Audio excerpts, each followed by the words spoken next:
அனைவருக்கும் வணக்கம். நாமக்கல் மாவட்டத்தில் நேற்று நடந்த சம்பவத்தில் முழு தகவல்களையும் உங்கள் அனைவருக்கும் ப்ரெஸ் ரிலீஸாக வழங்கியிருக்கோம். இது மட்டும் இல்லாமல் இப்போது 5 நபர்கள் கைது செய்யப்பட்டு அவர்கள் நீதிமன்ற காவலுக்கு உட்படுத்த எல்லா நடவடிக்கைகளும் எடுக்கப்பட்டு வருகிறது. இப்போது இங்கே இந்த கொள்ளையர்களை நம்ம பிடிச்சதில் மற்ற மாநில போலீஸாரும் இங்கே விசாரணை பண்ணிட்டு போயிருக்காங்க. இப்போது நம்ம ஆந்திர மாநில போலீஸார் வந்துட்டு போயிருக்காங்க, கேரள மாநில போலீஸார் வந்துட்டு போயிருக்காங்க. ஸோ ஒரிசாவிலேருந்து தகவல் கேட்டிருக்காங்க. ஏன்னா அவங்க இதுலேயும் ஒரு ஹூண்டா ஒயிட் கலர் கிரெட்டா காரில் அஃபென்ஸ் பண்ணதாக அங்கே இருக்க எஸ்பி பேசினார். ஸோ அவருக்கு தகவல் கொடுத்துருக்கோம். ஸோ அவங்களும் விசாரிச்சுக்கிட்டு இருக்காங்க. வேறு ஏதாச்சும் தமிழ்நாட்டில் நம்ம கிருஷ்ணகிரி டீம் நேற்று ஃபுல்லாக விசாரிச்சுட்டு போயிருக்காங்க. அவங்க லீடு வச்சு அவங்க டீம் கிருஷ்ணகிரியில் தனியாக விசாரிச்சுட்டு இருக்காங்க. இல்லை, இந்த திருச்சூர் அஃபென்ஸை பொறுத்த வரைக்கும் அதில் இன்வால்வ் ஆனது 7 பேர் தான். அந்த 7 பேருமே நம்ம நேற்று இது பண்ணிட்டோம். அதில் அதிகமாக திருச்சூர் அஃபென்ஸை பொறுத்த வரைக்கும் வேறு யாரும் எதுவும் இருக்க மாதிரி தெரியல. இல்லை, கிருஷ்ணகிரி டிஸ்ட்ரிக்ட் போலீஸ் நேற்று விசாரிச்சுட்டு போயிருக்காங்க. இதில் இருக்கவங்க கிருஷ்ணகிரி சம்பவத்தில் ஈடுபட்டிருக்காங்களா அப்படிங்கிறத ஃபுல்லாக எங்களுக்கு தெரியல. அவங்க விசாரிச்சுட்டு இவங்ககிட்ட இருந்து தகவல் வாங்கிட்டு போயிருக்காங்க. அவங்க ஃபர்தராக என்கொயரி பண்ணிகிட்டு இருக்காங்க. இவங்கள மாதிரி வேறு யாரெல்லாம் அவங்க ஊர்லேருந்து வந்திருக்காங்க, அவங்க ஃபோட்டோகிராஃப் வீடியோஸ் எல்லாம் வச்சுருக்காங்க. ஸோ அதை வச்சு இவங்களை விசாரிச்சுட்டு போயிருக்காங்க.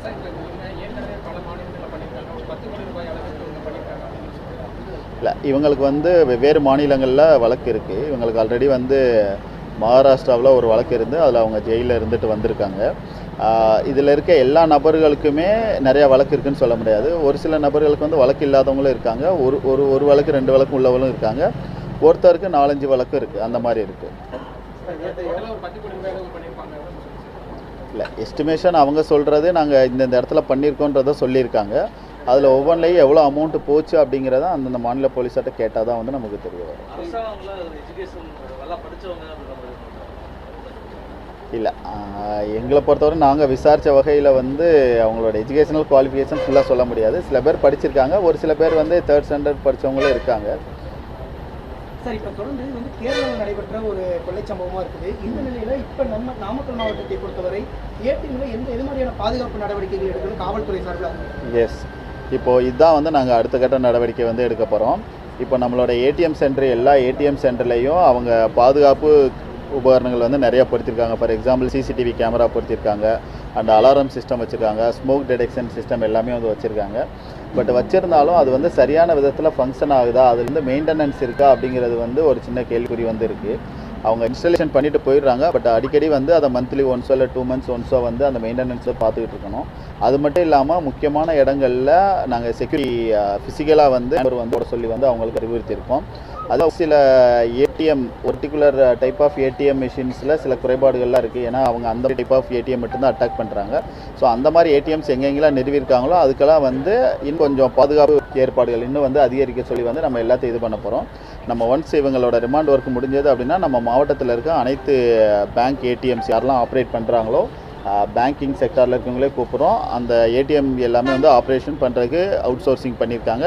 ஸோ அதில் இருக்க முக்கியமான நிறுவனங்களையும் கூப்பிட்டு அவங்க எல்லாருக்கும் தக்க அறிவுரை வழங்க சொல்லியிருக்கோம். இல்லை, இது வரைக்கும் எங்களோட விசாரணை இது வரைக்கும் ஓரளவு முடிஞ்சிருக்கு. நம்ம ரிமாண்ட் பண்ணதுக்கப்புறம் இன்னும் நம்ம நிறையா அனலைசிஸ் பண்ண வேண்டியிருக்கு. அந்த அனலைசிஸ் பண்ணும்போது ஃபர்தர் க்ளூஸ் வந்தது அப்படின்னா நமக்கு கொடுக்கப்பட்ட டைம் பீரியடுக்குள்ளே நமக்கு சில மெண்டேட்டரி டைம் இருக்குது. இத்தனை நாளைக்குள்ளே நம்ம ரிமாண்ட் எடுத்துக்கலாம்னு சொல்லிவிட்டு அதுக்குள்ளே நாங்கள் தேவைப்பட்டதுன்னா நான் கஸ்டடி எடுக்கிற பற்றி யோசிக்கிறோம். இல்லை, ஏடிஎம்மில் அவங்க ஒரு பர்டிகுலர் டைப் ஆஃப் ஏடிஎம் மட்டும்தான் அட்டாக் பண்ணுறாங்க, அதை நம்ம சொல்ல வேண்டாம். ஸோ அந்த ஏடிஎம் சென்டரை மட்டும் நம்ம இப்போ எல்லோரும் கூப்பிட்டு வச்சு எல்லாருக்கும் நம்ம அறிவுறுத்தல் சொல்லியிருக்கோம். ஏன்னா அது ஈஸியான முறையில் அவங்க கட் பண்ணுற மாதிரி இவங்க எங்களுக்கு அக்யூஸ்டு சொன்ன ஸ்டேட்மெண்ட் படி ஒரு ஈஸியான வழியில் அவங்களால அதை கட் பண்ண முடிஞ்சிருது. ஸோ அது நம்ம இப்போ கூப்பிட்டு அவங்கக்கிட்ட சொல்ல போகிறோம். இல்லை, நம்ம கேஸில் ரிமாண்ட் பண்ணிடுறோம். ரிமாண்ட் பண்ணதுக்கப்புறம் கேரளா போலீஸ் அவங்களோட கேஸில் கஸ்டடி எடுக்கிறது அது அவங்களோட இதை பொறுத்து தான் நம்ம இது. இதில் 2 குற்றவாளிகள் டெல்லியிலேருந்து வரும்போது ஃப்ளைட்டில் வந்திருக்காங்க. 3 குற்றவாளிகள் காரில் வந்தாங்க. 2 குற்றவாளிகள் கண்டெய்னரில் வந்திருக்காங்க. வந்து இவங்க எல்லாம் ஒன்றா ஒரு இடத்துல அசம்பிள் ஆகிட்டு அதுக்கப்புறம் தான் வந்து திருச்சூர் போகிறாங்க. உங்களுக்கு சொல்லியிருக்கோம், சென்னையில் வந்து அசம்பிள் ஆகிட்டு அப்புறம் அங்கேருந்து வந்து அவங்க திருச்சூர் நோக்கி போகிறாங்க. இல்லை அங்கேருந்து அவங்க காரில் ப்ளஸ் கண்டெய்னரில் போகிறாங்க. No, as of now, we seized only the sickle hook. Whatever they used for the offense, we have seized only the They hook. don't have any guns or anything. No, it's not a type of guns. They were trained for any attack or. Yeah, definitely. They attacked. That's why the inspector for self-defense. Did you get any point why they choose to shoot for this guy? No, their aim is in the highway, whatever the ATMs they are seeing, if it is vulnerable, then they are attacked. They were choosing or using the Google Maps for taking the ATM centers. Yes, they are checking if Google Maps, everything is available. So even if you can check it, they will show where the nearest ATM and everything it will show. But after seeing that location of the ATM, then they are seeing the vulnerability, then they are attacked. இல்லை 67 லட்ச ரூபாய் பணம் நம்ம cheese பண்ணியிருக்கோம். அதை நம்ம இப்போ கோர்ட்டில் வந்து ப்ரொடியூஸ் பண்ணியிருக்கோம். இல்லை ஒருத்தருக்கும் ஒரு மாதிரி இருக்குது. இப்போ ஒரு நபருக்கு வந்து மகாராஷ்டிராவில் வழக்கு இருக்குது, ஒரு நபருக்கு வந்து மத்திய பிரதேசில் வழக்கு இருக்குது, ஒரு நபருக்கு வந்து நம்ம கிருஷ்ணகிரியிலே கூட வந்து வழக்கு இருக்குது. ஸோ அந்த மாதிரி ஒரு நபர்களுக்கும் ஒரு மாநிலத்தில் எக்ஸ்ட்ரா இதாக இருக்க மாதிரி இருக்குது. ஒரே இதை நம்ம சொல்ல முடியாது, ஒருத்தருக்கும் வித்தியாசமாக இருக்குது. சரி, இப்போ கண்டெய்னர் லாரி வந்து எங்கேருந்து துரத்தப்பட்டது, எத்தனை கிலோமீட்டர் வந்து போலீஸார் வந்து அதை வந்து துரத்தி இல்லை, பிடிக்கிறாங்க? நான் அது எல்லாமே வந்து உங்களுக்கு ப்ரெஸ் ரிலீஸ்லேயே சொல்லியிருக்கோம். எங்கே ஆரம்பித்தது, எங்கெல்லாம் நம்ம வந்து துரத்தணும், எந்த இடத்துல ஃபைனலாக வந்து நம்ம கேப்சர் பண்ணோம், எல்லாமே உங்களுக்கு ப்ரெஸ் ரிலீஸில் இருக்குது. நீங்கள் அதை பார்த்து.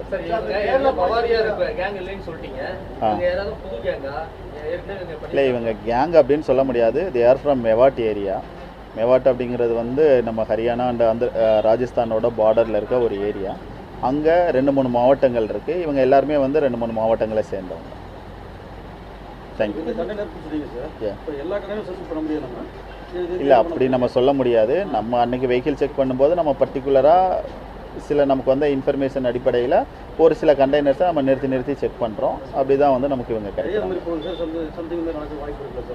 அது நம்ம ஸ்பெசிஃபிக்காக சொல்ல முடியாது. அது அந்த சர்க்கம்ஸ்டன்ஸை பொறுத்து இருக்கும். இப்போ அவங்க நம்ம எங்கே அக்கரன்ஸ் ஆகுதோ அவங்க என்ன தகவல் கொடுக்குறாங்களோ அந்த தகவலின் அடிப்படையில் இப்போ நம்ம 2 வீலரை செக் பண்ணுறதா, 4 வீலரை செக் பண்ணுறதா, இல்லை கண்டெய்னரை செக் பண்ணுறதா அப்படிங்கிறது அந்தந்த கேஸோட ஸ்பெசிஃபிக் நேச்சரை பொறுத்து தான் வந்து நம்ம சொல்ல முடியும். அது ஜென்ரலைஸ் வந்து பண்ண முடியாது. அது இப்போ நடந்துகிட்டு இருக்கு. அது முடிச்சதுக்கப்புறம் நான் உங்களுக்கு சொல்கிறேன். புரியலைங்க. எவ்வளோ காவல்துறை அதிகாரிகள் இங்கே விசாரிச்சுட்டு இருக்காங்கன்னு கேட்குறேன். இல்லை நம்ம டிஸ்ட்ரிக்ட் போலீஸ் மட்டும்தான் வந்து ஃபுல்லாக இது பண்ணாங்க. நாமக்கல் மாவட்ட போலீஸ் மட்டும்.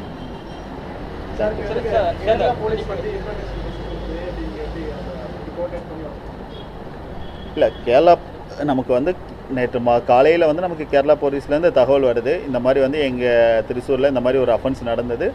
அஃபென்ஸ் முடிச்சுட்டு இந்த வெஹிக்கிளில் வந்து கிரெட்டா, ஒயிட் கலர் கிரெட்டா வண்டி வருது. மேபி இந்த கேங்காக இருக்கும். இவங்க வந்தாங்கன்னா இந்த மாதிரி ரெஜிஸ்ட்ரேஷன் உள்ள வண்டியில் தான் வர முடியும் அப்படிங்கிற மாதிரியான அந்த தகவல் வருது. அந்த தகவலின் வந்து அடிப்படையில் நம்ம வந்து எல்லா ஆஃபீஸர்ஸ்க்கும் பாஸ் பண்ணுறோம். பாஸ் பண்ணிவிட்டு அவங்க எந்தெந்த ரோட்லலாம் வருவாங்க அப்படிங்கிறத நம்ம முன்கூட்டியே வந்து கணிச்சிட்டு அந்தந்த ரோட்லலாம் வந்து ஒரு இன்ஸ்பெக்டர்ஸ் டீமை போட்டுட்டு ஒரு பர்டிகுலர் டைப் ஆஃப் வெஹிக்கிள்ஸ் எல்லாத்தையுமே வந்து செக் பண்ண சொல்கிறோம். எல்லா வெஹிக்கிள்ஸும் கோஆப்ரேட் பண்ணுறாங்க. இந்த பர்டிகுலர் ஒரு வெஹிக்கிள் மட்டும் நமக்கு கோஆப்ரேட் பண்ணாமல் வந்து இடித்து தள்ளிட்டு போயிட்டே இருக்காங்க. ஸோ அதை நம்ம பின்னாடி வந்து சேஸ் பண்ணுறோம். சேஸ் பண்ணுறப்போ நம்ம டிஸ்ட்ரிக்டில் இருக்க எல்லா ஆஃபீஸர்ஸையும் டுவோர்ட்ஸ் அந்த பாயிண்ட்டுக்கு வர சொல்கிறோம். வரும்போது வந்து நம்ம பிடிச்சிடறோம்.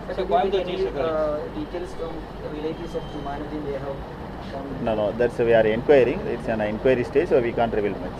Did they identify any other culprits or another accused persons? That's all in our investigation stage, so we can't reveal anything. Once the investigation is over, then we will give the full details. Yeah, he is there in Coimbatore GH. He is taking treatment. That's all. அவரோட details இல்லை, அதை நாங்கள் ஃபர்தராக அவர் இப்போ ட்ரீட்மெண்ட்டில் இருக்கார். Will do subsequently. இப்போ இதில் வந்து இப்போ 40 பேர் கொண்ட கும்பலாக தான் இவங்க பிரிந்து செயல்படுறாங்க அப்படின்னு ஒரு தகவல். இதில் வந்து இவர்கள் எப்படி இந்த மாநிலத்தில் இல்லை, நாங்கள் விசாரித்த வகையில் இந்த கும்பல் வந்து இங்கே மட்டும்தான் அக்கரன்ஸ் இது வரைக்கும் பண்ணியிருக்காங்க. ஸோ மற்ற கும்பல்களை பற்றின தகவல் வந்து அந்தந்த ஸ்டேட் போலீஸ் வந்து விசாரிச்சுட்டு போயிருக்காங்க. அவங்க ஸ்டேட்டில் நடந்த அஃபென்ஸை பேஸ் பண்ணி அவங்களுக்கு ஃபுட்டேஜஸ் கிடச்சிருக்கும். அந்த ஃபுட்டேஜில் இருக்க அந்த பர்சன் வந்து யார், இவங்களுக்கு தெரிஞ்சவங்களா, அவங்க யார், என்ன நேம்ன்ற டீட்டெயில்ஸ் எல்லாத்தையும் வந்து அவங்க கலெக்ட் பண்ணிட்டு போயிருக்காங்க. அதன் அடிப்படையில் அவங்க விசாரணை வந்து நடத்துவாங்க. அந்த விசாரணையோட தகவலை வந்து நீங்கள் அந்தந்த மாவட்டங்களில் கேட்டு வாங்க. சார், இப்போ முன்னாடி வந்து அங்கேருந்து அந்த கண்டெய்னர் புறப்பட்டது அப்படின்னு ஒரு தகவல், அது வந்து எப்படி காவல்துறைக்கு முன்னாடியே தகவல் என்பது எப்படி கொடுக்கப்பட்டது? நீங்கள் வந்து அந்த ஸ்பாட்டுக்கு வந்து காவல்துறை உடனடியாக போகிறதுக்கான ரீசனால எப்படி சார் வந்துச்சு? இல்லை, எங்களுக்கு கொடுத்தது வந்து ஒரு ஒயிட் கலர் கிரெட்டா காரில் எங்களுக்கு அஃபென்ஸ் நடந்திருக்கு. அந்த காரை வந்து அவங்க ஃபுட்டேஜ் வச்சுருக்காங்க, அதை எங்களுக்கு ஷேர் பண்ணுறாங்க. ஷேர் பண்ணதுக்கப்புறம் இந்த டைப் ஆஃப் அஃபென்ஸ், ஒரு பர்டிகுலர் எம்ஓ, இந்த மோடஸ் ஆப்ரண்டி வந்து ஒரு சில கேங் மட்டும்தான் பண்ண முடியும். இந்த கேங் வந்ததுன்னா அவங்க இந்த மாதிரி டைப் ஆஃப் கண்டெய்னரை யூஸ் பண்ணுவாங்க அப்படிங்கிறது எங்களுக்கு தகவல் வருது. ஸோ நாங்கள் அந்த கண்டெய்னர்ஸை மட்டும் நாங்கள் சர்ச் பண்ணிக்கிட்டு இருக்கோம். ஸோ ரோட்டில் நிறைய கண்டெய்னர்ஸ் போகும், பட் நாங்கள் ஒரு சில கண்டெய்னர்ஸை மட்டும் ஃபில்டர் அவுட் பண்ணி பண்ணுறோம். By chance we have got this one. Sir, எவ்வளோ பிரிவின் கீழ் வழக்கு பதிவு சார்? எத்தனை வழக்கு பதிவு, எவ்வளோ பிரிவு? ஓகே, நாங்கள் மொத்தம் ஒரு 7 பிரிவுகளின் கீழே வந்து வழக்கு பதிவு செஞ்சுருக்கோம். கிரிமினல் கன்ஸ்பிரசி இன்க்ளூட் பண்ணியிருக்கோம். அப்புறம் causing dangerous act to public safety அது இது பண்ணியிருக்கோம். அப்புறம் பப்ளிக் சர்வெண்ட்டை வந்து preventing the public servant from discharging the duty, அந்த செக்ஷனில் நம்ம பதிவு பண்ணியிருக்கோம். அட்டம் டு மர்டர் போட்டிருக்கோம். இது மட்டும் இல்லாமல் வந்து தமிழ்நாடு ப்ராப்பர்ட்டி டேமேஜ் ஆக்ட் கீழே வந்து நம்ம வழக்கு பதிவு பண்ணியிருக்கோம். Were coming using this lorry Okay. to here from Delhi to Chennai. Yeah. Did they bring anything inside the lorry or they? So they are coming for normal offloading of vehicle, offloading of goods. They are loading some goods in Delhi and they are bringing that goods to Chennai for offloading. Chennai. It's just on logistics only. Sir, enquiry நம்ம team ஏதாவது ஹரியானா போயிருக்கா? இல்லை, எங்கள் டிஸ்ட்ரிக்ட்லேருந்து யாரும் போகலை. எங்கள் டிஸ்ட்ரிக்டோட நிலவரத்தை மட்டும் நான் உங்ககிட்ட சொல்கிறேன். அதர் டிஸ்ட்ரிக்ஸை நீங்கள் அங்கங்கே கேட்டு வாங்கிக்கணும். தேங்க்யூ. சார், லீடர் யார் சார்? இந்த 7 டீம்ல யார் லீடர் செய்யப்பட்டது? இல்லை, யார் லீடர்னு சொல்ல முடியாது. ஒரு ஆளும் ஒரு ரோல் பண்ணாங்க. ஸோ எல்லோரும் கலெக்டிவாக தான் பண்ணியிருக்காங்க. யார் இதில் லீடர் அப்படிங்கிறத ஸ்பெசிஃபிக்காக சொல்ல முடியாது. தேங்க்யூ.